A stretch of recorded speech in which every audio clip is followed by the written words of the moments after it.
Permanent hair removal at Anos. Flat 25% off. Call 970-389919. One నేనొక్కనే movie లండన్లో shooting. అవును. మహేష్ బాబు గారు మధ్యాహ్నం సెట్కి వచ్చారు. ఒక పెద్ద బిల్డింగ్ చూపించారు. దూకేయమన్నారు. అవును. అవును. కరెక్ట్. ఆ, దూకేశారా? దుఃఖిస్తారండి. అది మాకు కూడా చాలా సర్ప్రైజింగ్ ఏంటంటే, చాలా భయం కూడా. అంత పెద్ద సూపర్ స్టార్ ఇలా జంప్ చేయడం అనేది మాకు అంటే లైక్ ఆయన ఒక డూప్ లేదు, ఏం లేదు. ఆయన జంప్ చేసేస్తారని. ఉమ్, ఒక సింగిల్ రోప్‌తో జంప్ చేసేస్తారని. ఉమ్. అది చూస్తే మనకి చాలా భయమేస్తుంటది. ఇక్కడి నుంచి అలా బయటికి చూస్తేనే చాలా డెప్త్ ఉంటది. ఎన్ని ఫీట్స్ ఉంది అది? అది మోర్ దెన్ 150 ఫీట్ ఉంటదండి. అబ్బా, సో, అంత పెద్ద హ్యూజ్ హైట్‌లో నుంచి బికాస్ అది చేస్ సీక్వెన్స్ అంతా గూడా మీకు సినిమా చూసేటప్పుడు అంతే డెప్త్ ఉంటది. ఉమ్. సో, అంతలో ఒక రిస్క్ ఉంటది. మాక్సిమం ఆయన డూప్ వాడరంట కదా. డూప్ వాడండి. So, and one more thing I want to tell. లండన్‌లో షూట్ అంతా జరిగింది. ఇంకా నెక్స్ట్ సీక్వెన్స్ వచ్చేసరికి ఒక వాటర్ సీక్వెన్స్ ఉంటదండి. ఉమ్, బోట్‌లో చేస్ ఉంటది. హీరోయిన్‌కి ఒక పారాషూట్‌లో లిఫ్ట్ చేసి ఫ్లై అవుతూ ఉంటది. He he has to drive the boat నడపాలి. సో, అక్కడ ఏంటంటే ఆయనకి ఒక చిన్న లైఫ్ జాకెట్ కూడా లేకుండా ఒక బోట్‌ని ఉమ్. అంత ఈజీగా నడిపేశారండి. చాలా స్పీడ్గా చాలా స్పీడ్ నడిపేసాను. మాకంతా చాలా భయం. ఎందుకంటే అంతకు ముందు ఒక రోజు ముందు ఒక పాయింట్ ఆఫ్ వ్యూ షాట్ అని ఒకటి ఉంటది. అందులో బోట్‌లో కెమెరా పెట్టి ఫైట్ మాస్టర్ పీటర్ ఆయన్‌తో మేము ట్రావెల్ చేసాం. అప్పుడు అంత లైఫ్ జాకెట్ ఏసుకున్నా కూడా మాకు అంత భయమేసింది. సార్ వచ్చి నెక్స్ట్ డే ఆ షూట్ చేసేసరికి మాకు రియల్ హీరో కదా అని అలా. యాక్చువల్గా ఇప్పుడు మీరు ఏదైతే చెప్తున్నారో ఇదే సుకుమార్ గారు కూడా ఒకసారి చెప్పారు. ఓకే.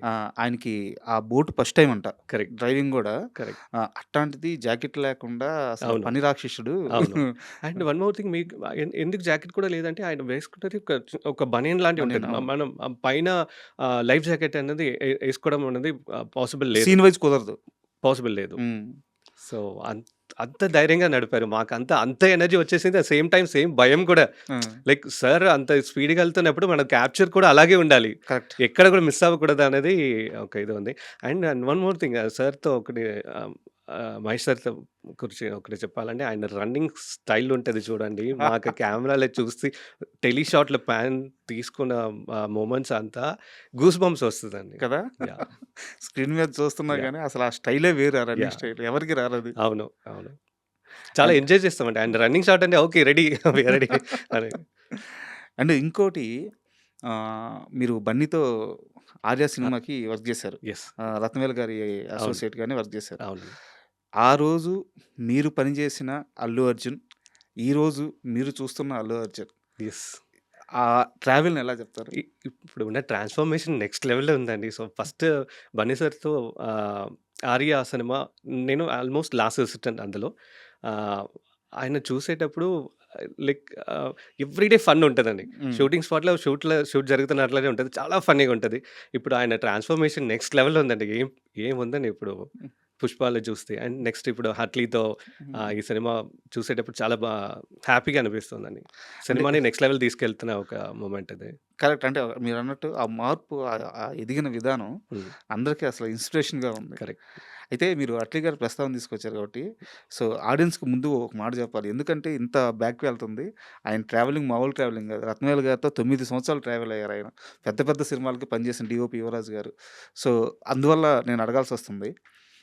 అండ్ శంకర్ గారు సినిమా చేసేటప్పుడు మీరు రత్నవేల్ గారికి అసోసియేట్. అవును. అట్లీ గారు శంకర్ గారికి అసోసియేట్. అవును. సో, మీరు ఏ రోజన్నా గెస్ చేసారా? అట్లీ మొత్తం ఇండియాని షేక్ చేసే డైరెక్టర్ అవుతారని చెప్పి? ఆఫ్‌కోర్స్ లేదండి. బట్ కాకపోతే ఆయన షూటింగ్ స్పాట్‌లో చాలా యాక్టివ్‌గా ఉండే ఒక పర్సన్ అది. హ్మ్. సో, ప్రతి డే కూడా షూటింగ్ స్పాట్‌లో ఏంటంటే అంత కమాండివ్‌గా, యాక్టివ్‌గా తీసుకునే పర్సన్ అది. ఒకరోజు క్లైమాక్స్ షూట్ చేస్తున్నాం. రామోజీ ఫిల్మ్ సిటీలో ఒక 100 రోబోట్స్ ఉన్నాయి. హ్మ్. ఆహ్, చేసేటప్పుడు రజనీ సార్‌కి ఇంకో డూప్ కావాలి. బట్ అది డైలాగ్ చేసి చూపించాలి. అట్లీ వచ్చి వసీకరణ్ క్యారెక్టర్. హ్మ్. సో, వసీకరణ్ క్యారెక్టర్ ఒక రోబోలా ఆల్రెడీ ఆయన ఉంటారు. నెగెటివ్ క్యారెక్టర్ ఉంటది. హ్మ్. చిట్టి. అవును. సో, చిట్టి కాదు సారీ.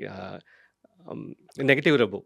అదే రెడ్ చిప్ పెట్టిన రెడ్ తర్వాత. సో, ఆ రోబో క్యారెక్టర్‌కి ఒక డైలాగ్ పోర్షన్ ఉంటది. ఎందుకంటే ఇద్దరు ప్యారలెల్‌గా ఒకసారి మనం ఆహ్, ప్లేట్ షూట్ చేసేటప్పుడు ఇద్దరు పొజిషన్స్ అంతా కరెక్ట్‌గా ఉండాలి. సో, ఆహ్, అట్లీ ఫస్ట్ ఒకసారి యాక్టింగ్ చేసి చూపిచ్చారు. హ్మ్. 'రజనీ సార్' ముందే ఆయన క్యారెక్టరే యాక్టింగ్ చేసి చూపిచ్చేటప్పుడు సెట్స్ అంతా క్లాప్స్ అండి ఆ! ఆ రోజు. సో, 'రజనీ సార్' కూడా ఆహ్, అట్లనే చాలా బాగా అప్రిషియేట్ చేశారు ఆ ఏం టైంలో సీన్ అది? 'వషీ' అనేది అదేనా? 'వషి'. యెస్. అది ముందు అట్లీ గారు చేసి అట్లీగా చూపించారా? ఆ! చేసి చూపిచ్చారు. ఆ! యాహ్! చాలా బాగా అనిపిచ్చింది. సో, అప్పుడే అందరికి తెలిసింది. So, he is going to be an next level in future అని. అండ్ 'రత్నవేలు' గారి దగ్గర నుంచి మీరు ఓపెన్‌గా చెప్పారు. నా గురువు ఆయన దగ్గర నుంచే నేర్చుకున్నాను. అవును. నేనొచ్చిన స్కూలే అదని జెప్పేసి. అవును. ఆహ్, బట్ 'శంకర్' గారి దగ్గర నుంచి మీరేం నేర్చుకున్నారు? డిసిప్లిన్ అండి. సో, డెడికేషన్, డిసిప్లిన్ హ్మ్. ఆన్ టైమ్‌లో మీకు ఫస్ట్ ఏంటంటే ఆయన ప్రీ వర్క్ చాలా ఎక్కువ ఉంటది. అంతకుముందు మేము వర్క్ చేసినాం. బట్ ఎవ్రీ డే మనం నెక్స్ట్ డే షూట్ ఏం చేయకపోతున్నాం అన్నది ముందు రోజే మొత్తం అందరికీ క్లారిటీ ఉంటది. ఓకే. ఈవెన్ అసిస్టెంట్స్‌కి కూడా. హ్మ్. సో, ఆహ్, ఆహ్, హ్మ్, ఆ ప్రిపరేషన్ అన్నది నేను ఫస్ట్ టైమ్ సీజీలో అంత ఇన్వాల్వ్‌మెంట్‌తో వర్క్ చేసిన ఒక సినిమా అది. హ్మ్. ఆహ్, అది టెక్నికల్లీ చాలా బ్రిలియంట్ ఫిల్మ్ ఆ టైంలో కరెక్ట్. సీజీ. కరెక్ట్. అండ్ ఎలాగో టెక్నికల్ ఇష్యూ వచ్చింది గాబట్టి, మనం కాస్త ఏఐ గురించి మాట్లాడుకుందాం. ఓకే. యాజ్ ఎ డీఓపీగా ఏఐని అడాప్ట్ చేసుకునే ప్రాసెస్‌లో ఇప్పటివరకు మీరు ఎంత ఎన్‌హాన్స్ అయ్యున్నారు? ఏఐని వాడుతున్నారా లేదా?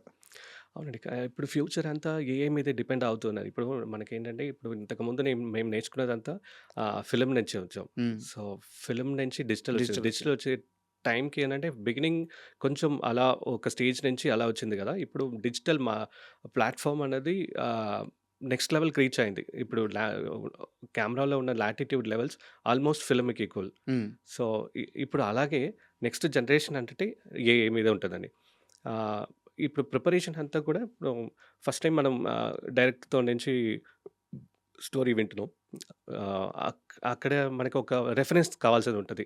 బట్ సినిమాని విజువలైజ్ చేయడం ఒక ప్లాట్‌ఫార్మ్ ఒకటి కావాలి. హ్మ్. సో, అది మనకి ఎవరికైనా చెప్పాలంటే హీరోకి కానీ, ఇంకా లేకపోతే ఇంకా అదర్ టెక్నీషియన్స్‌కి ఎవరికైనా చెప్పాలంటే ఫస్ట్ నేను డైరెక్టర్ కలిసి ఒక ఏఐ ప్లాట్‌ఫార్మ్‌లో లుక్ ఇలా ఉంటది. హ్మ్. ఇది బ్యాక్‌గ్రౌండ్ వస్తది. హ్మ్.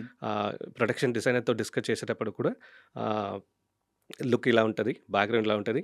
లైట్ సోర్స్ ఇలా ఉంటది. కలర్ ప్యాలెట్ ఇలా ఉంటదని ఇప్పుడు ఉన్న ఏఐలో ఈవెన్ చాట్‌జిపిటి అవన్నీ nano banana, Google Gemini so, అన్నిట్లో నుంచి కొంచెం రిఫరెన్స్ అన్నీ తీసుకొని ఒక లుక్ సెట్ చేసి ఇచ్చేస్తాం అన్ని. So, coming to videos point of వ్యూలో వచ్చేసరికి ఏంటంటే ఆహ్, బైకర్‌లో కూడా కొన్ని షాట్స్ ఏఐ షాట్స్ వాడి ఉన్నాం. అది రేస్ పార్ట్‌లో వస్తూ ఉంటది.